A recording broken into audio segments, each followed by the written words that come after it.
That was just an awesome look that JD gave me to kick this thing off, which totally threw me off track. Not that I had a track to be on, but welcome back to the Any Given Day podcast. And today we are with my close friend, JD Mata. JD, welcome on, dude. Yeah, man. Thanks for asking me to come on. Of course, man. By the way, I was going to bring up something totally different, but do you have a coffin on your shirt? Yeah, I do. That's pretty sick.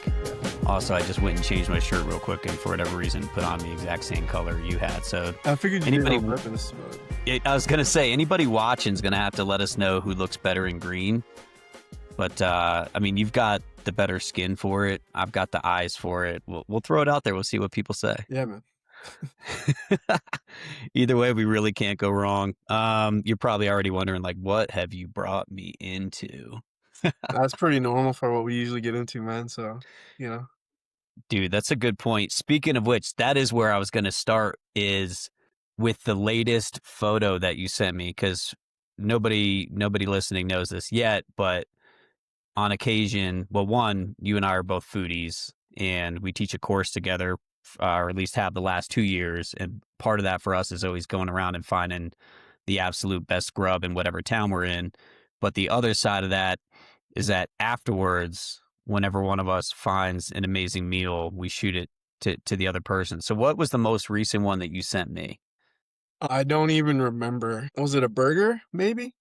I think it was a burger, and it definitely had like, or was it was either a burger or it was like pulled. Oh, I don't know. This looks like barbecue.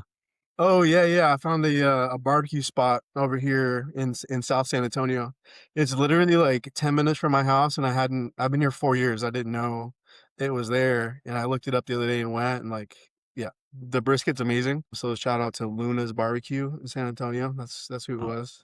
Heck yeah, maybe that'll end up being our first sponsor. What is the, I have to ask about the bun. Like, this looks almost like it's like a honey glazed bun something. I don't know. It looks insane. Yeah, I don't know, but they make it in house, so everything there is like, made there in pretty high quality. So, if you're looking for a barbecue spot, I love, I'm from Texas, so I'm pretty critical with my barbecue, and their brisket's pretty good. Sick. So you're also from Texas originally?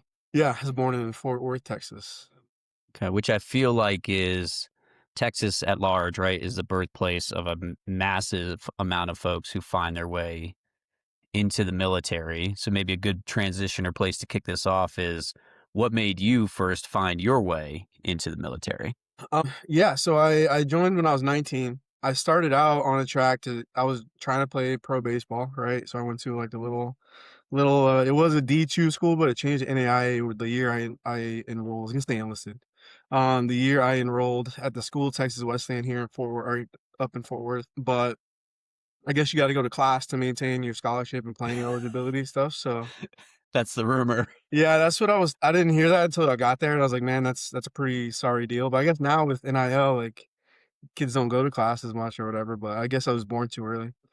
But yeah, yeah, 1.5 years I was in school playing baseball, just grinding away doing that thing. And of course, like, I wasn't on a premier scholarship or premier team, so I had to work and do all those things. Which kind of turned into unfortunate situation. My dad passed away when I was 19 as well. I kind of had to quit playing baseball, help out at home, stuff like that. It's had to grow up pretty early with all that going on. But I got to the point where I wasn't going to school anymore. I enrolled in like the local junior college, and that really wasn't the best for me. I just wasn't mature enough to take advantage of school yet. And I remember my dad talking to me about like not staying around and just hanging out and the townies do and stuff like that.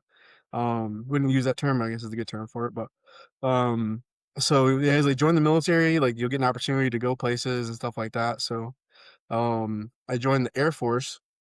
I wanted to join the Army. I wanted to be a Ranger, actually. What? That was the only thing I knew about at the time, right? But with my dad passing away, and it was 2003, 2004, my mom was like, like, it's pretty risky and all those things. So I went to the Air Force recruiter, and I was like, hey, I want to be an Army Ranger, but my mom is kind of, this way. My dad just passed away, so I'm trying to be considerate. So he showed me Air Force Security Forces, which is the exact opposite, I think, of what what the Rangers are. But they had a cool recruiting video, and I was like, yeah, sign me up with smoke and four-wheelers and Yeah. M4s.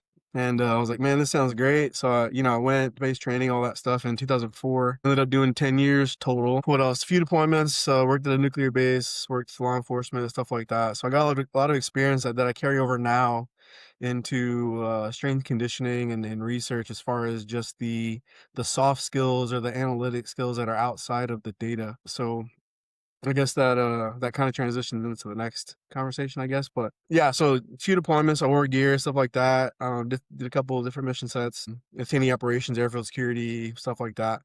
And then worked on our quick response force, so to say, for the nuclear mission. And then our EST SWAT team worked really closely with all that stuff. So being able to see a lot of different tactical environments in the same setting was really beneficial for me as I move forward into research, strength conditioning, all those things. So I do a million things right now too. So Dude, yeah, you wear a thousand hats. So back to the baseball hat for a moment. yeah. What position did you play? So everyone thinks I played like catcher or like second base or shortstop, but I played center field. Oh wow, Yeah, I actually was. I would say I was pretty good. I was really good defensively. It took me a while to figure out how to hit, like great pitching, good yeah. pitching. But hitting a baseball is hard, man. Like I went to the batting cages about a month ago, and I stepped up from 50 to 60, all the way up to 80, and I put some metal on 80. So it's been a while, but that's nowhere near what is good. So. I probably wouldn't even put my eyes on 80. So pretty good on you for putting some. I would have guessed, by the way, second or short too. That's what was immediately going through my mind. Yeah, I started So out playing shortstop when I was a youngster, but kids started hitting the ball really fast and really hard, and I was like, man, I don't like it coming at me that fast. So outfield, you get to look good, you get to run and dive and slide, and I have pretty good arm, so I showed off my arm a little bit. heck yeah. And then I finally figured out you got to see the ball out of the hand to hit it instead of just trying to pick it up halfway. By that point, it was I was on my way out with school and all that stuff in college, but You bring up a good point too about not really being mature enough to like go to class and that kind of thing. Because similar for me, when I finished high school, I was definitely not mentally college ready. And so for me, like going to the service, growing up there, definitely helped me immensely. And in fact, if nothing else, it gave me a little bit of like, I think when I was growing up, there was a lot of pressure for grades and things like that. And that's where my motivation to perform came from, which eventually turned into honestly like motivation to even like figure out how to get the grade versus figure out how to do the work. yep. And so I started to develop like pride in the actual work and the process and hold myself accountable to that and realize that that's where the result came from. And so like going back to school older was way more beneficial for me. Oh yeah, like when I first got to college, I had no idea how to study. I went to a really small high school. I was really good at sports, and we were really good at sports there. So as long as you went to class, you passed. I got really good grades. Like I guess I'm pretty smart, but I didn't know how to apply it. Like you're saying, like I didn't know what to do. I didn't know how to study, didn't know how to take tests. Yep. So yeah, I think that's also been fundamental to kind of the education process that I bring to coaching and even therapy counseling now. So it's growing up's crazy, man. Like it's crazy what you can, I honestly felt like I had a learning impact, like a learning problem, but I kind of do with the ADHD diagnosis and all that stuff. But just kind of figuring out, what to do, and like you said, just the put in the work and pay attention pays off pretty frequently. So Yeah, well, it really does. I mean, folks don't realize that Texas, by the way, Texas sports in general, but Texas baseball is definitely at a whole other level. Like we had a kid that moved to my town when I was probably like junior high-ish range. And, I think he was kind of like mediocre maybe in Texas. And like he was like he was just so fundamentally sound. And like they played baseball year round, where I grew up is a little bit more probably soccer, year round, something like that. yeah. Um, but yeah, it does get, it gives you something to do besides school. And then suddenly when school has to be a priority and you got to figure it out, that's a whole different ball game. Yeah, and like you wouldn't know now, I got, working on my fourth degree, second master's, not, humble brag, I guess, bragging, but, um, you know, Fucking brag away, dude. yeah, yeah, I'm literally just using up all my benefits. Yeah. I'm on my Hazelwood Act now, and just I served in the military. I'm gonna get my benefits, and it's not costing me anything except for time and attention. So could be Well, could be a lot worse. Well, I feel like that's something I should mention to everybody is I brought up that you and I have taught some courses together. So, um, part of the reason that I invite JD to the course, like honestly, like is twofold. Things he's already brought up. One is his understanding of different environments and different people, and then that's allowed him to figure out how to connect really quickly with a varied or variety of audiences. And so that's invaluable when you only have a few days to make an influence on a group. And then two, he's he's the brains that I bring, to be honest. Like I'm like, dude, I can talk at the surface level on some of these things, but as soon as we need some depth on stress and on sleep and on nutrition and on training, like JD can just go down to a whole other level, but also connect it back to the surface and back to what's relevant for people in attendance. And I think that quality is rare. And I know for me anyway, it's one I really appreciate that you have. Yeah, I mean, that's, I guess that one of the best and worst inventions for me was a smartphone, right? So it's distracting, it takes up time, but it also has all the information in the world on it, for the most part. And I'm super like my brain's always going, like I said, ADHD, like I'm all over the place and being able to, look into those things that I have questions on or that I learn about in school, like literally I'm on my phone, like Googling stuff all the time. Now I'm trying to leverage AI to get, more return out of it in less time. Yeah. So, yeah, I like to talk too, so it helps out. How long ago did you separate from the military? I guess about 12 years now. I got out in 2014. So August into September of 2014 is when I got out. And yeah, it's been a civilian for 12 years now, which is crazy. I don't even think about it. I know it's I always say like further and further removed from time in service. Like it's so crazy because as soon as you start to look at how long ago, you're like, holy shit, that was that long ago. And if that was that long ago, it means I'm how old? Oh yeah, luckily I don't have a concept of time, so like I don't realize Perfect. I'm getting up there a little bit, but I stay active, so we're all right. Well, I was gonna say, so like speaking of beating back time, like when did you get into so what I first kind of not knew you as, but what I first knew of you in terms of your physicality is you post a lot of Olympic weightlifting videos and like you're a strong MF for lack of a better way to put it. And that was awesome to see. But then when you and I were working on one of the courses, you were doing a bunch of running and trying to like up that side of your game. So what's kind of been your physical evolution over the years? Yeah, I mean, I played sports my whole life. I don't think I've gone probably any longer than about 6 months without doing some sort of workout or game or something. Which you think I would look better like with my shirt off, but I get genetics, I guess, man. Barbecue's good too, so. Hey, you know what? Um, Balance. yeah, no, and I did, powerlifting in high school, and, like, I quit playing baseball in college, and then, there's there wasn't a baseball team when I joined the Air Force, right? So, for me to join.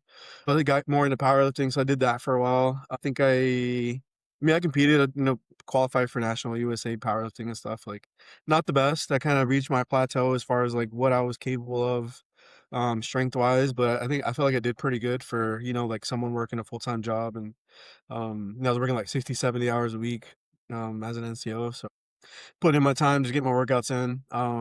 And then once I got out of the military, I started seeing a lot more Olympic weightlifting, and I got exposed to when I was at TCU, Texas Christian University. There was a weightlifting gym like right down the road, and he was friends with my professor, and we kind of worked together on a few projects at their gym, a few research projects. So I just got exposed to. I was like, hey, let me try this. It looked hard. For lack of a better like way to explain it, squat, bench, and deadlift is kind of boring when you are exposed to clean and jerk and snatch. Yeah. And then you see those guys, cleaning 400 pounds, like that's impressive to me. Still is, that's always going to be impressive. And like Lasha doing like 600, almost, that's amazing, man. But yeah, it was a new challenge, so I got into it. And then when I moved here to San Antonio 5 years ago, working with Air Force Special Warfare, just the dudes run a lot, and it's something that I know about, and I gave them education on, and we talked about different things, policies, but actually going out and doing it and being able to, not, I can hold my own. I'm definitely not, meeting the standard of the 20-year-olds who are coming into the program right now, but just being able to relate to it, I think, is one of the reasons I got into it. And then, like, I ran 10 miles on Sunday, and the only reason I did it is because it's dumb and it hurt, you know? Um, Yeah. So, but I was good, you know, hit a goal. I wanted to get around 10 minutes. I hit that goal. Like, so it's just different goals to hit. Cause I don't think I'm going to be able, just because of where I got in strength training, like I'm not going to be able to hit those levels again. Not with the time and attention. And, you know, I have to rehab more than I'm training right now. So, Yeah. you know, just shifting attention, stuff to do and keeps me healthy and, you know, helps me chase the dogs around and my nieces and and all that stuff. So it's good for you to to a certain point and just something to do. I mean, I've definitely found the more narrow something is that I've chased from a physical perspective, like the more the aches and pains, and it's just like it gets harder and harder. And like you start to see, like one, you see the benefit of it, right? Of being focused on something, and you see your numbers go up, and you know you get stronger, you get more powerful, more proficient, whatever it is. But then the other side of it at the same time is like you're. I think our bodies crave a little bit of variety too, Mhm. and when we when we sacrifice that, I think that's when we start to feel some of those aches and pains and stuff like that start to take over a little bit. Yeah, just like anybody we work with, right? If they only do one thing, the best thing they could do is probably the opposite of what they're already doing. You know, especially with the army and where I am now, like, um, is you got your runners and you got your lifters. You know, and now hybrids getting a lot more popular, so people are doing both.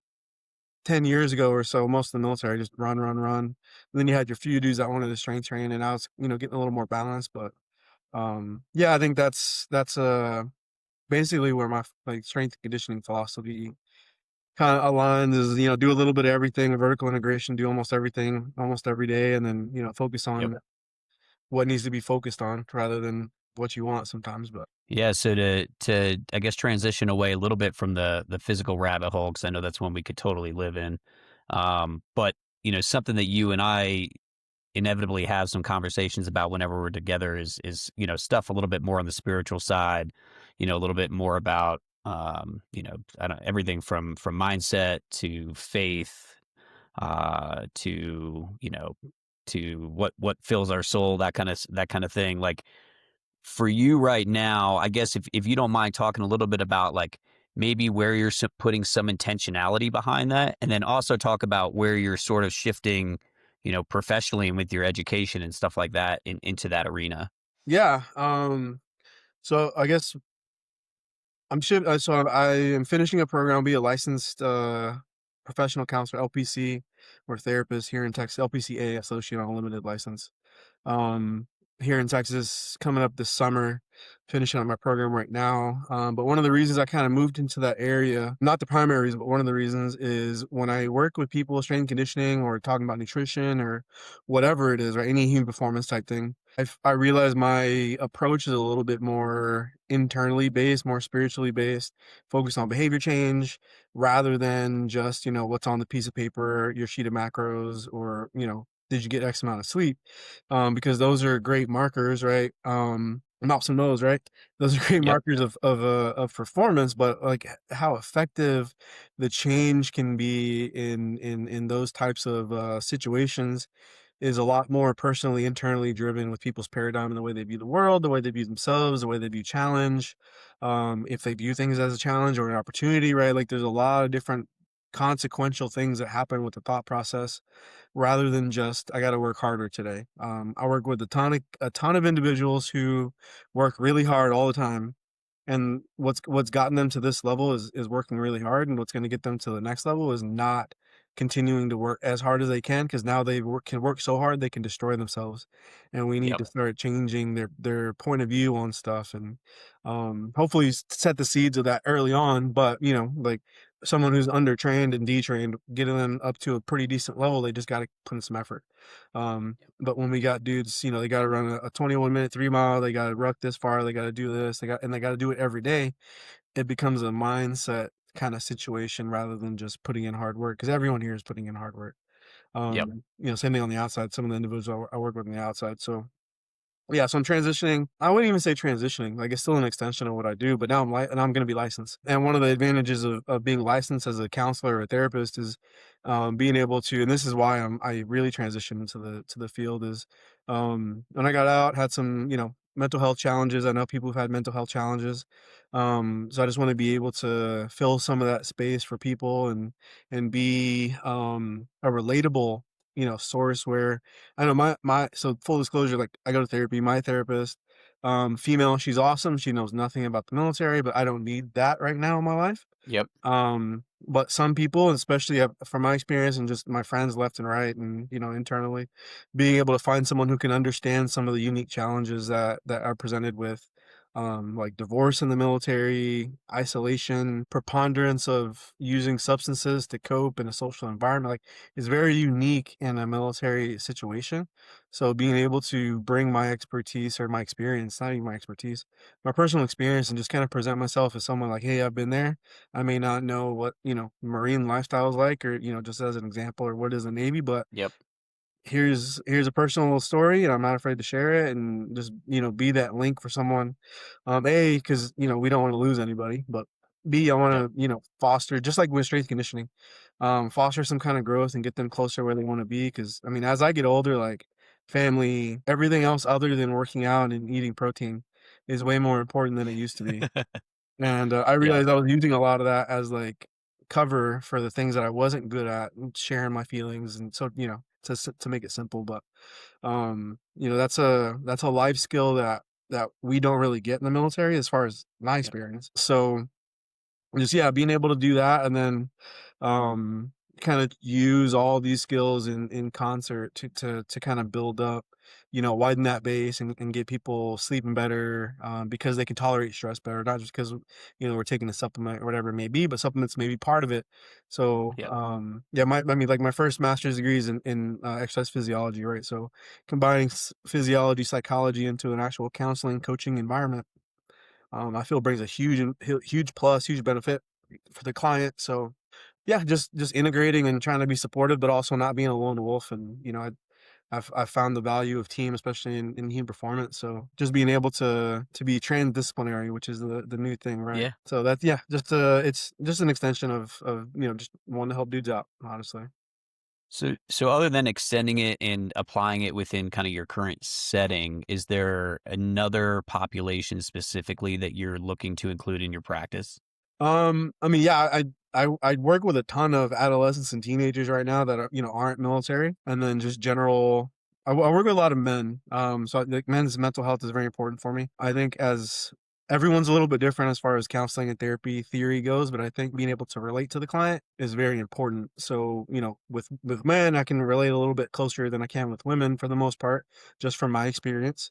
Women Yep. are really hard to understand. A little bit of a joke there, but kinda not. But, yeah, it helps me to be relatable, which is what I leverage, right, as far as my approach. So, just general adolescents, young men, older men. I'm 42, men my age. I've worked with men a little bit older. And then I really saw, as soon as I finish my program, I wanna move into mental performance a little bit and kind of approach, like, the executive performance, mental performance for athletes, or, military people wanting to go into special operations, or just the military in general. So, yeah, just keep combining my skills, and offering that service for anyone who wants to get better at what they're doing, whether it's, Mhm. going to work and coming home and playing with their kids, or someone who wants to go, be a ranger, or eventually be a green beret, or be a pararescueman, whatever it may be, because I think I have a unique blend of skills and experience and exposures that I can kind of pull on, and then build that out with,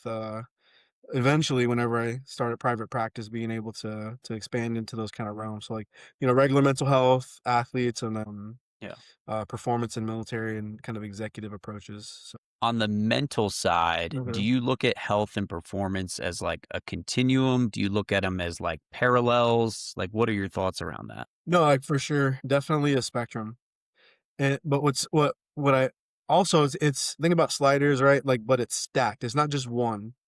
It's Yeah. stacked, right? So some people can be maxed out on physical performance, but mental performance, it may be mental performance a little bit different than just general mental health. They may be, somebody may be really high over here, they may be really low over here, and we gotta look at how those things work together, how those different qualities, or genres of performance work together. But, in general, if someone has poor physical health, I'm gonna see different manifestations in their performance and their mental approach, because they're not eating vegetables, because they're not getting sleep, because they're not drinking water. I was dehydrated for the last 2 days just because I was really busy. I wasn't thinking about it, and I was super stressed out yesterday. I was like, man, I need to drink some water.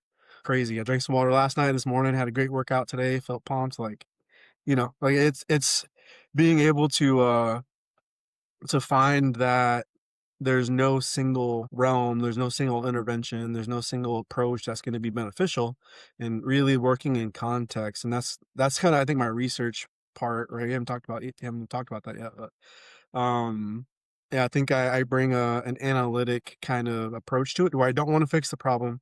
I want to support the individual and find those gaps or find those opportunities to be able to just again, help the dude out, help the woman out, help the Yeah. man, person, whatever it may be, and put them where they want to be rather than use my it's not a D1 football weight room. Like, we're not all doing the same thing today on Yeah. the whistle, right? Like, it's a little bit different approach, a lot more context. Well, yeah, and it definitely starts to, it always briefs well. I think few of us do it well, where you're really targeting the human element of human performance, right? Like, in a genuine way. And I love, by the way, that I asked you a question of is it A or B, and you gave me a C. Like, that's the best answer, which is, not just this X axis and one end or the other, or that continuum, but there's also a vertical happening. And oh, by the way, you mentioned how the interplay with the physical elements also. So now we're actually going into a whole other dimension, and it's that interplay of all those different things that kind of make the difference of the person in their performance or their health in that given moment. And then to segue, I guess, with your mention of like what you're doing from a research standpoint and what you're doing with data, what I love is as soon as I hear data, and I think for the majority of us, as soon as we hear data, we think transactional, right? We think like, oh, I can put numbers to it. And so I can detach emotion from it. And I can, and instead you're like, no, I want to bring context into it. I want to take this transactional, data, and I actually want to use it to allow me to be more personable, more transformational in a way. So if you want to talk, I guess, next about how you're doing that, like what research are you doing? How do you think that that's helping you be a more effective practitioner for the folks you're supporting? Yeah, I think one of the worst things we can do is probably take whatever we're interested in and make that the most important thing, right? Like, and I'm gonna use myself as an example, maybe give away some spoiler here. I haven't started yet. My next focus, I think, with research is gonna be, into a PhD program, to focus down a little bit, but look at adverse childhood events and see how those things. So that would be something like food insecurity or physical abuse, drug use in the home, different, there's, everybody can look them up, but there's ten primaries for depending on where you look, and then there's other secondaries. Um, and looking at how those affect whatever it may be, right? So it could be general health, could be legal problems, it could be whatever, right? So, but the example is I could use that and make that the most important thing. It's like, hey, we're going to screen everyone for this, and all of our interventions are going to be based around this, and all, whereas like one of the things we focus on in the team that I work with is the context. That's the most important situation, because not only does context change over time, anyone who's been exposed to our pipeline knows things change pretty frequently, but just in general, context changes, the quality of individuals coming into any selection pipeline changes, fluctuates, maybe not changes like level, but their configuration changes a little bit, right? I've been around the military for 22 years. The mindset now is a little bit different than the mindset when I came in 2004, but I wouldn't say it's bad. Like, I work with some quality individuals. They're super high speed, however you want to say it, super motivated. It's just a little bit different, right? But being able to tease apart not only what is important, but what is actionable is super important. So, like, for instance, if we identify whatever variable XYZ is the most important thing, but there's no way within our context, like the amount of people we have or the time we have available, the resources we have, or what the individuals who are being acted upon are willing to do, then it doesn't matter. It's the most important thing. It's actually the least important thing, because none of these four, I just made these up. That's not I don't have a rubric, but none of these factors lean toward this being actionable. So as far as interventions go, we can't really do anything. We may be able to do some education. Hey, before you get here, talk to, you may want to be able to do X, Y, Z at a certain level, but if it's not actionable, then it's not important. Even if it's the highest quality data, then we're kind of wasting our time at that point, continuing to kind of emphasize those things. So being able to talk with the decision makers, individuals on the ground, those giving the interventions and seeing what their talents and skills and capabilities are really influences how that those questions are being asked at a certain point, but also how it's being delivered, how it's being communicated. Communicating to an O6 or higher is a little bit different than communicating to an E5 who's doing the training on the ground. But it may be the same piece of information, and being able to speak at a certain level, and it's not even a higher level, it's just a different conversation Yep. because they're focused policy, right? Policy, what can be happening here, and like, hey, what can I do today to be able to make the Joes better, make the dudes better. So it's everything. Everything has context, whether you want to admit it or not, or be aware of it or not. So yeah, I think a lot of people get really focused on research as like a singular focal point, but when you actually look at application, you have to zoom out. You have to look at all those different factors. Because like the talent of your team is a huge factor on what is actionable and what isn't. And it's not even a good or a bad thing. Like some people are contracted, we have different quality levels, different position types. Like you have more physical therapists here, more PTs here, whatever it may be, or ATs over here. I'm sorry. They just have different capabilities just because of their profession, but we have the same problem set. So the approaches are going to be different. I think it's very important for people to take a step back and not want to be the who's right, just be effective.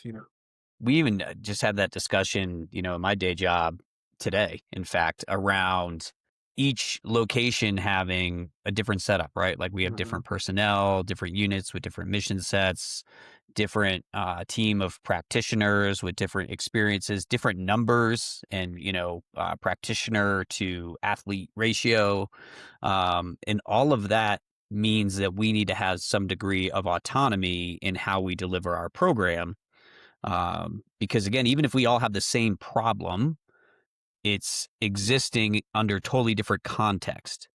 And so, like, that context, to your point, is exactly what drives what makes the most sense and what string to pull. And like you said, like, if you got the string to pull that, like, is the one that needs to be pulled, but pulling it doesn't fucking do anything, then, well, now it's no longer the thing as much as, Yeah. you'd like it to be, unless context changes.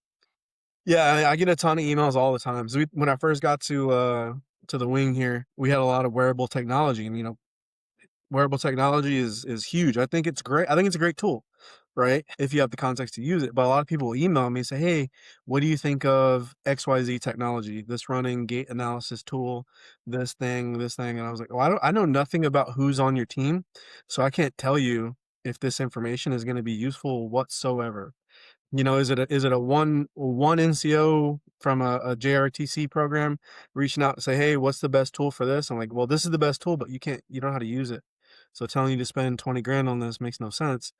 Whereas like going to a running clinic and doing this might be what you need better, or whatever it may be. Like our situation here, sleep is super important, but anybody who's been to a selection course understands you don't really get to modify the schedule. The schedule is a schedule for a reason. So yeah, it's important. And if you look at the actual context, like it's probably supposed to be really hard, like from a physiological standpoint, to expose the qualities that are being selected, whatever career Yep. field, whatever service it may be. So I think a lot of people really want to be effective, and that's great. We want to support everyone to do the best thing, and almost all the questions are well intentioned, as far as I've experienced. But I think being able to kind of not to make it sound, but kind of fight back a little bit against the quick answer. It's okay, let's slow down for a second. And that's not always what we want to do, especially towards the end of the fiscal year when we got money to spend. um, Yeah. but yeah, slow down a little bit and like let's actually think about it. And then like I tell everyone that I work with, the more you know about situation, the easier these decisions become. So yeah, that background research, getting intimately familiar with what happens where you work. What is the end goal? Not your goal. What is the end goal of the organization? If you work in a deli, you make sandwiches. What are the sandwiches that your deli specifically makes? That's super important to understand. Yeah, absolutely. And not, you know, inserting your agenda in place of what's important for those who you actually serve. So on a related note, do you personally wear any specific wearables? Yeah, I wear a Garmin watch and then a heart rate monitor when I exercise. Yeah, Okay. the reason I wear it, I actually, so I think the Aura captures sleep a little bit better. It's probably a little bit higher quality, higher fidelity data. Yep. The new I have a Phoenix 7, so I don't have the 8. And I'm not endorsing anything. I'm just using an example, right? But the combination, the context of having this is much easier for my lifestyle. Because A, I don't have to take it off and on when I work out, and I work out a lot and I lift weights a lot. So having a metal ring when I work out is not safe. So that's just I don't want to take it off, take it, put it back on, and lose it. Put it in my fanny pack and forget about it when I'm at the gym or whatever it may be. So the watch is a lot more convenient for my lifestyle. And just like I've actually moved towards this kind of mindset a little bit more. Is what does the individual or the organization want to use? If they want to use something, then I want to try to leverage that investment, that interest into Yep. what, and then we can work around the information depending on what it is. But as far as like the primary ones, like the Oura Ring or the Whoop Band or Garmin watch, like they're all pretty good. And if you're a great practitioner, these things are pretty easy to leverage in a useful way. So, but yeah, the Garmin watch, I like it. Got a big screen, lights up when I run, so I can see it. That's it. What kind of stuff are you usually tracking for your own health? Right now, definitely my sleep quality. With ADHD, sleep is a problem for me, and it's very influential on attitude, focus, and things like that. Overall HRV, just in general, the trend, 7 day, 30-day trends. Just looking how I recover on certain miles, so like the 10 mile, like how did I recover after that compared to the last long run that I had? Like just looking at those trends over time. And then honestly, just how many steps I get every day because I work at office half the time. So my goal is to get at least 11,000 steps every day. I just bumped it up 10% from 10. And Nice. then if I hit that 6 out of 7 days a week, I got a whiteboard in my kitchen. I just check off the box every day. And then if I get it, I got it. If I don't, then kind of, hey, maybe I need to work walks in or something. But super simple. Just like with anyone else, like those simple metrics are probably going to be 80 to 90% of what's driving the boat. Dude, it is wild how when I was coaching, I easily got 20, 30,000 steps a day just by coaching 3 or 4 sessions and then being in like a large space. And Yeah. just, I think even just because the things I'm doing between coaching are going to be a little bit more dynamic and et cetera. And then when you're in an office setting, suddenly you're like, whoa, like there's days where like it's 1 p.m. and I'm at 2,000 steps. And I'm like, holy hell, like you have to be so much more. In fact, Whitney Tremble said today, like you have to actually be way more intentional about your physical activity when you have a job that isn't physical because the job isn't providing any of that physicality for you. Oh yeah, I definitely before and after lunch take a couple laps around the building now just on purpose to get more laps in or more steps in. Yeah, when I was working with Army H2F, you know, back in the day, couple years ago, I would routinely get about 15,000 steps before 8 a.m. Yep. But now, it's 9 p.m. Like, oh, dude, I gotta go walk down the block so I can get another 800 steps in so I hit my goal today.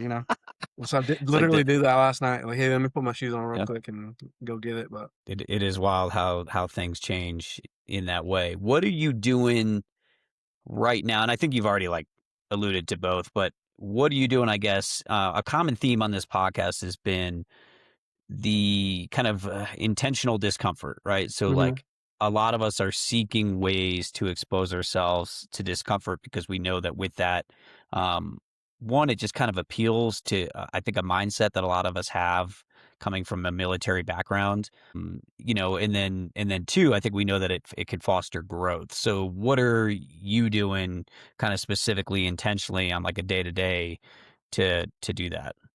Yeah, the running routinely throughout the week. Like, yeah, after I do it, it feels pretty good. Some days I'm excited to do it, but like today I did a couple short interval runs and I was not excited to get them done. So doing that, honestly, like most of my comfort comes from physical training. So I'm not like lifting heavy because it's uncomfortable. I lift heavy because it's rewarding and it feels great and Yeah. it's something I'm good at. So why would that be uncomfortable?